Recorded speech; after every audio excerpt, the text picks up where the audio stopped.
Magnet brains, मैं रिया चौहान, आपकी दोस्त और होस्ट फॉर सोशल साइंस। आज आपके लिए लेकर आई हूँ एज ऑफ इंडस्ट्रियलाइजेशन का कंटिन्यूड वीडियो, जो कि है कमिंग ऑफ फैक्ट्रीज। तो इसके पहले हमने प्रोटो इंडस्ट्रियल पीरियड के बारे में बात की थी कि फैक्ट्रीज के आने के पहले किस तरीके से प्रोडक्शन होता था। तो हमने ये समझा था कि फैक्ट्रीज के आने के पहले भी मास स्केल पे प्रोडक्शन होता था, बस ये है कि एक छत के नीचे नहीं होता था, सब अपने अपने घरों में करते थे। मतलब ऐसा नहीं कि जितने भी ऑर्डर्स हैं वो सारे के सारे एक जगह इकट्ठे होंगे और फिर वहां पर बनेंगे, नहीं, सबको ऑर्डर्स अपने अपने घरों में अपनी अपनी फैमिली के साथ में दे दिया जाता था। सब अपने फैमिली मेंबर्स के साथ में प्रोड्यूस किया करते थे और मास स्केल पे प्रोडक्शन होता था फॉर इंटरनेशनल ट्रेड, है ना, मर्चेंट्स करवाया करते थे। ये हमने देखा था, है ना। अब हमको क्या समझना है कि एक टाइम के बाद में क्या आने लगी, फैक्ट्रीज आने लगी। मैंने आपको पहले ही बताया था कि प्रोटो इंडस्ट्रियल पीरियड पढ़ना इसलिए जरूरी है क्योंकि जब भी हमको एक चीज आने के क्या फायदे हैं ये समझना है तो हमको ये देखना पड़ता है कि इसके पहले भी क्या चीजें हो रही थी, तभी तो हमको समझ में आता है कि इसके पहले कुछ ऐसी चीजें थी, अब ये जब चीजें आई इसके बाद में ये चीजें होने लगी, तो हम बदलाव को आसानी से समझ पाते हैं। समझ में आ रही बात, है ना।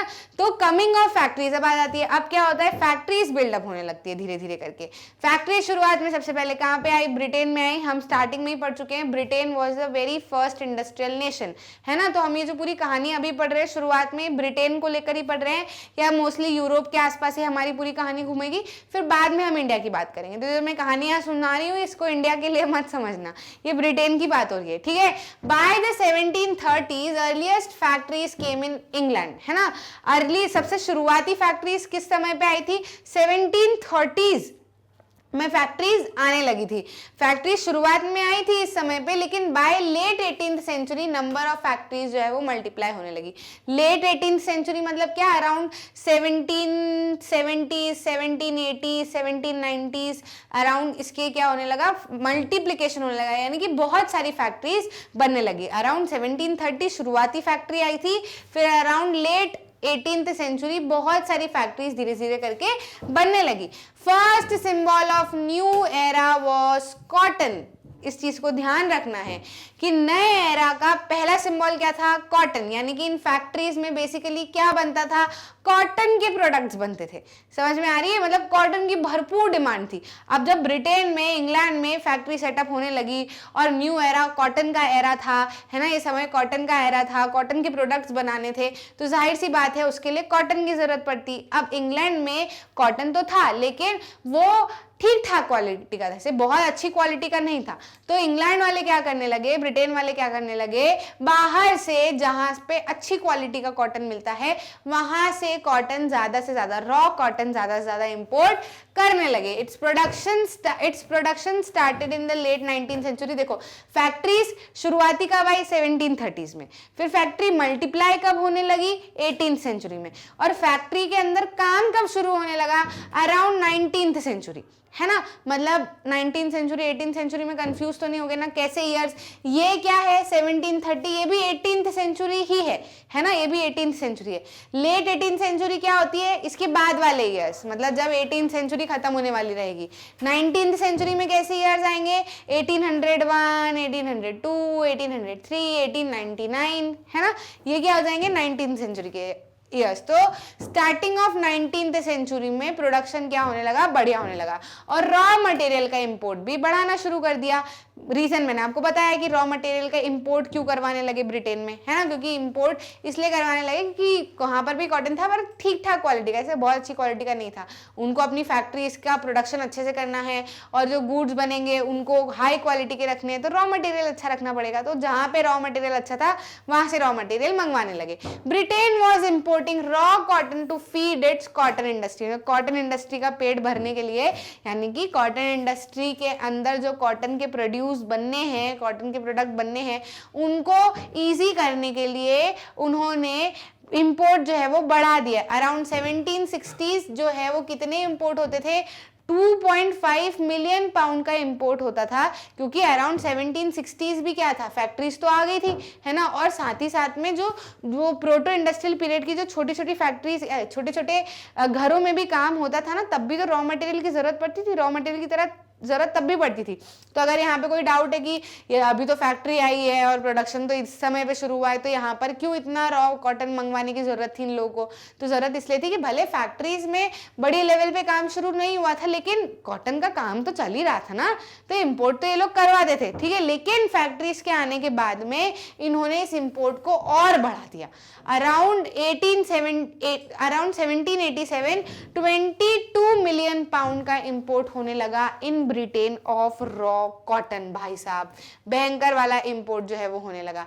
सीरीज ऑफ इन्वेंशन आए, है ना, मतलब बहुत सारे इन्वेंशन फिर धीरे धीरे करके आने लगे, जिससे कि क्या हो, प्रोडक्शन प्रोसेस और ज्यादा इजी हो जाए। जैसे कि स्पिनिंग में पहले कुछ दिक्कत आती हो या फिर समय लगता हो, तो स्पिनिंग के लिए नए इन्वेंशन किए गए, कार्डिंग के लिए नए इन्वेंशन किए गए, है ना, और भी बहुत सारी चीजों के लिए नए नए छोटे छोटे इन्वेंशन किए गए, ताकि प्रोडक्शन प्रोसेस काफी ज्यादा इजी हो जाए। Series of invention made production process easy, made possible the production of stronger thread and yarn. यही इन्वेंशन की मदद से स्ट्रॉन्गर थ्रेड और यार्न भी बनने लगे। स्ट्रॉन्गर थ्रेड मतलब वो जैसे कॉटन क्या करते हैं, कॉटन तो गुच्छा, तो रुई के गुच्छे होते हैं, फिर उसमें से क्या करते हैं, थ्रेड बनाते हैं, है ना। तो पहले क्या हाथ से भी बनाए जाते थे, अभी भी दादी भी को आता है वो, है ना, ऐसे हाथ से भी ऐसे पतले पतले पतले पतले कॉटन के गुच्छे में से थ्रेड बना लेती है, लेकिन इसमें टाइम बहुत लगता है। तो ये जो इन्वेंशन थे, क्योंकि वहां तो फैक्ट्रीज वाला काम करना है ना, मास लेवल पे और ज्यादा प्रोडक्शन बढ़ जाएगा, तो उनके लिए अलग अलग इन्वेंशन किए गए, जिससे कि क्या हो कि कॉटन के गुच्छों में से थ्रेड और यार्न जो बने वो और स्ट्रॉन्ग बन के आए, है ना, स्ट्रॉन्ग यार्न बनने लगा। रिचर्ड ऑकराइट ने इसी समय पे कॉटन मिल की भी शुरुआत कर दी थी, या फिर कॉटन मिल का भी क्या कर दिया था, एक इन्वेंशन जो है वो कर दिया था, है ना। कॉटन मिल की भी शुरुआत कर दी थी, उसके लिए भी मशीन्स आ गई थी। किसने किया था, रिचर्ड ऑकराइट ने, नाम याद रखना है, कमिंग ऑफ फैक्ट्रीज में ये एक इंपॉर्टेंट आपका एस्पेक्ट होने वाला है ना। तो उन्होंने इस चीज की शुरुआत कर दी, तो इसकी मदद से क्या होने लगा, कॉस्टली न्यू मशीन्स ने अब जो है वो विलेज हाउस होल्ड का प्रोडक्शन रिप्लेस होने लगा, क्योंकि जो विलेज हाउस होल्ड में जो प्रोडक्शन हो रहा था, घरों घरों में प्रोडक्शन होने लगा था, उसका रिप्लेसमेंट होने लगा by these cotton mills, these cotton machines, है ना, जिससे कि काम और ज्यादा आसान हो जाए और तेजी से होने लगे। Under one roof careful supervision, quality check and labour regulation. इस चीज का क्या मतलब है मैम, तो अब क्या है, फैक्ट्रीज आ गई, मशीन्स आ गई, तो अब जो है ऑर्डर्स जो दिए जाने लगे वो फैक्ट्रीज के अंदर पूरे होने लगे, है ना। तो पहले जो लोग अलग अलग घरों में अलग अलग जगह पर काम करते थे, मर्चेंट्स आता था जाता था, उनको ऑर्डर देता था, फिर करवाता था, फिर चले जाता था, तो उसको पता ही नहीं होता था कि काम कैसे बन रहा है, कैसे नहीं बन रहा है, अच्छी क्वालिटी का बना रहे हैं, नहीं बना रहे हैं, सामान खराब तो नहीं पैक कर दिया, इन सारी चीज़ों का ध्यान नहीं रख पाते थे। लेकिन अब क्या होने लगा, अब फैक्ट्रीज के अंदर एक छत में ही सभी लोग आकर काम करने लगे, है ना, समय से कितनी बजे जाना है, इतनी बजे आना है, तो एक सुपरविजन ज्यादा अच्छा होने लगा, है ना, कि ध्यान रखने लगे कि अच्छा ऐसे काम हो रहा है, ऐसे काम नहीं हो रहा, नहीं ऐसे नहीं ऐसे करो, ऐसे नहीं ऐसे करो। क्वालिटी चेक भी आसानी से होने लगा, लेबर रेगुलेशन भी आसानी से होने लगा।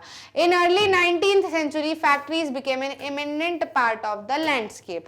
अर्ली 19th सेंचुरी में तो फैक्ट्री जो है वो एक इंपॉर्टेंट हिस्सा बन गई of England and the near by areas, पूरी तरीके से देखा जाए तो।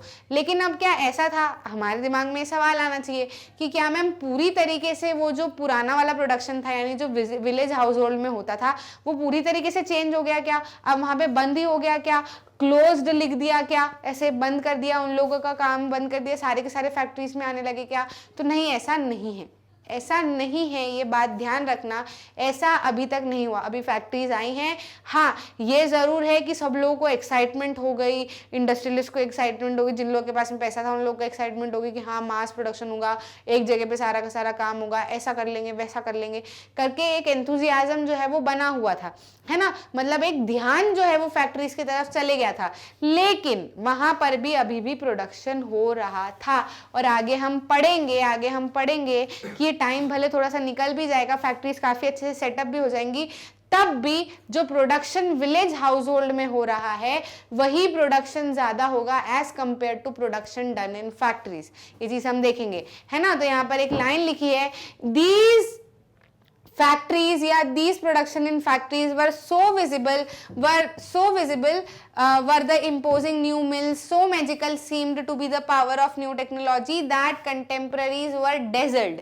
यानी कि ये लाइन क्या कह रही है कि ये जो मिल है, ये जो नई टेक्नोलॉजी है, ये एकदम इतनी चकाचौंध थी या फिर इतनी एकदम आई कैचिंग थी कि जो कंटेम्पररीज है, यानी कि जो विलेज हाउस होल्ड में प्रोडक्शन हो रहा है, वो सारी क्या हो गई, धुंधली पड़ गई इसके आगे. They concentrated their attention on the mills, almost forgetting the bylanes and the workshop where production still continued. है ना. तो ये लाइन आपको बताती है कि लोगों ने या फिर बड़े बड़े फैक्ट्री ओनर्स ने या फिर जो मर्चेंट्स थे या फिर जो ट्रेड गिल्ड्स थे, उनका ध्यान फैक्ट्रीज की तरफ इस तरीके से चले गया कि वो बिल्कुल ही भूल गए कि अभी भी वर्कशॉप में काम हो रहा है, अभी भी वहां पर प्रोडक्शन हो रहा है, अभी भी वहां पर प्रोडक्शन चल रहा है. कई लोग ऐसे हैं जो अभी भी उनको पैसा दे रहे हैं और हाथों से काम करवा रहे हैं. है ना. इसी चीज को हम आगे कंटिन्यू करेंगे और आगे करके समझेंगे कि कैसे इसका काम बढ़ते चले गया, कैसे फैक्ट्रीज चली या फिर प्रोडक्शन हाउस होल्ड में हुआ या नहीं हुआ, किस तरीके का प्रोडक्शन होता था, फैक्ट्रीज में किस तरीके का प्रोडक्शन होने लगा, या फिर ये जो चेंज है from village household to factories, ये कितनी आसानी से हुआ या डिफिकल्टी हुई, या कर रहे थे लोग फैक्ट्री में काम या फिर वहाँ विलेज हाउस होल्ड में काम कर रहे थे कि नहीं कर रहे थे, बंद तो नहीं कर दिया था. इस चीज़ को और क्लियरली हम आगे वाली वीडियो में समझेंगे. फाइनली अपने इस वीडियो में हमने क्या समझा कि फैक्ट्रीज किस तरीके से आई, है ना. फैक्ट्रीज किस तरीके से आई, क्या कहानी थी, है ना, और फिर क्या क्या चीज़ें बनाई गई, कैसे नयापन जो है वो लाया गया, ये हमने इस वीडियो में अच्छे से समझ लिया. अब आगे हम समझेंगे कि इन फैक्ट्रीज में किस तरीके से काम हुआ, या जो ये पेस है इंडस्ट्रियल चेंज का, ये स्पीडी था या फिर नॉर्मल था. है ना. इसी तरीके से सारे वीडियोस आपको मैग्नेट ब्रेन्स की ऑफिशियल वेबसाइट पे, यूट्यूब पे और साथ ही साथ में मैग्नेट ब्रेन्स के ऐप पर अवेलेबल है. हिंदी मीडियम वाला चैनल भी बन चुका है, आप देख सकते हो, वीडियोस को वॉच कर सकते हो, वो भी बिल्कुल फ्री ऑफ कॉस्ट. किंडरगार्टन से 12th तक, NTSC, ओलंपियाड, सब कुछ फ्री ऑफ कॉस्ट यहाँ पर अवेलेबल है. आपको शुरुआत से आखिरी तक टॉप सारे सब्जेक्ट के सारे चैप्टर्स के topic wise videos, one shot revisions और साथ ही साथ में मैप वर्क और जो भी आपके एक्स्ट्रा कंटेंट होते हैं, सब कुछ हम आपके लिए फ्री ऑफ कॉस्ट लेके आते हैं ताकि आप अपनी लाइफ में खूब बढ़िया से एक्सेल कर सके. आप कितनी ही बार कोई भी वीडियो देख सकते हो, कितनी ही बार अपने दोस्तों के साथ में शेयर कर सकते हो बिना किसी सब्सक्रिप्शन या पैकेज के. 2 वीडियो दिखाकर हम आपसे कोई सब्सक्रिप्शन या पैकेज नहीं लेने वाले. आराम से देखो, बढ़िया देखो और अपनी लाइफ में खूब एक्सेल करते रहो. अच्छा लगा तो लाइक करना, शेयर करना वीडियो को और सब्सक्राइब करना चैनल को ताकि आप कोई भी इंपॉर्टेंट वीडियो मिस ना कर जाए. मिलते हैं अगले वीडियो में.